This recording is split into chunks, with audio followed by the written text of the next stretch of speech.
صراط الذین انعمت علیہم، ترجمہ ان لوگوں کا راستہ جن پر تو نے احسان کیا۔ یہ جو بات ہے یہ پچھلی آیت کی تفسیر ہے کہ صراط مستقیم کی بات ہو رہی تھی، تو اس سے کن کا راستہ مراد ہے، کن کا سیدھا راستہ؟ تو پتہ چلا اگلے جملے میں کہ ان کا راستہ جن پر اللہ تعالیٰ نے احسان اور انعام فرمایا، اور جن لوگوں پر اللہ تعالیٰ نے اپنا فضل و احسان فرمایا ہے ان کے بارے میں اللہ تعالیٰ ارشاد فرماتا ہے وَمَن يُطِعِ اللَّهَ وَالرَّسُولَ فَأُولَٰئِكَ مَعَ الَّذِينَ أَنْعَمَ اللَّهُ عَلَيْهِمْ، اور جو اللہ اور رسول کی اطاعت کرے تو وہ ان لوگوں کے ساتھ ہوں گے جن پر اللہ نے فضل کیا۔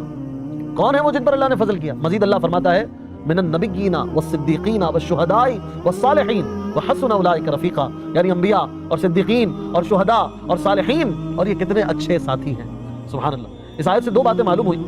نمبر ایک، جن امور پر بزرگان دین کا عمل رہا ہو وہ صراط مستقیم میں داخل ہیں، اور نمبر دو، امام فخر الدین رازی رحمۃ اللہ تعالی علیہ فرماتے ہیں بعض مفسرین نے فرمایا کہ اہدنا الصراط المستقیم کے بعد صراط الذین انعمت علیہم کو ذکر کرنا اس بات کی دلیل ہے کہ مرید ہدایت اور مکاشفہ کے مقامات تک اسی صورت میں پہنچ سکتا ہے جب وہ کسی ایسے کامل پیر کی پیروی کرے جو درست راستے کی طرف اس کی رہنمائی کرتا ہو، غلطیوں اور گمراہیوں سے اسے بچائے، کیونکہ اکثر لوگوں پر نقص غالب ہے اور ان کی عقلیں حق کو سمجھنے، صحیح اور غلط میں امتیاز کرنے سے قاصر ہیں۔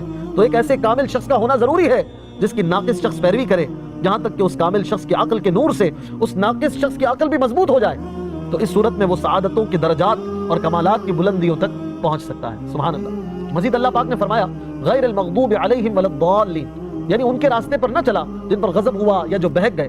اللہ تعالیٰ نے ان سے مراد کن کو بیان فرمایا؟ بعض مفسرین نے فرمایا کہ غضب کے متعلق یہودیوں کے بارے میں بات آئی، اور بہکے ہوئے سے مراد عیسائی لیے گئے، جیسا کہ ترمذی شریف میں نبی کریم صلی اللہ علیہ وسلم کی حدیث پاک اس طرح کے معنی میں موجود ہے۔ اور امام فخر الدین رازی رحمۃ اللہ تعالی علیہ نے یہ بھی لکھا ہے کہ جن پر غضب ہوا ان سے مراد بد عمل ہیں، اور بہکے ہوئے سے مراد بد عقیدہ لوگ ہیں۔ ہر مسلمان کو چاہیے کہ وہ عقائد، اعمال، سیرت، صورت ہر اعتبار سے تمام کفار سے الگ رہے، نہ ان کے طور طریقے اپنائے اور نہ ہی ان کے رسم و رواج اور فیشن اختیار کرے، اور ان کی دوستیوں اور صحبتوں سے دور رہتے ہوئے اپنے آپ کو قرآن و سنت کے سانچے میں ڈھالے اور اپنے لیے اسی کو دونوں جہانوں کی سعادت تصور کرے۔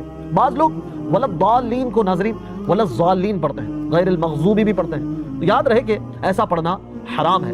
اعلیٰ حضرت امام احمد رضا خان رحمۃ اللہ تعالی علیہ فرماتے ہیں کہ ضاد، وا، ذال، زا سب حروف متباینہ متغائرہ، یعنی ایک دوسرے سے جدا جدا حروف ہیں، ان میں سے کسی کو دوسرے سے تلاوت قرآن میں قصدن بدلنا، اس کی جگہ اسے پڑھنا، نماز میں ہو خواہ نماز کے علاوہ، حرام قطعی اور گناہ عظیم ہے، اللہ تعالیٰ پر افتراء ہے اور اللہ تعالیٰ کی کتاب کو تبدیل کرنا ہے۔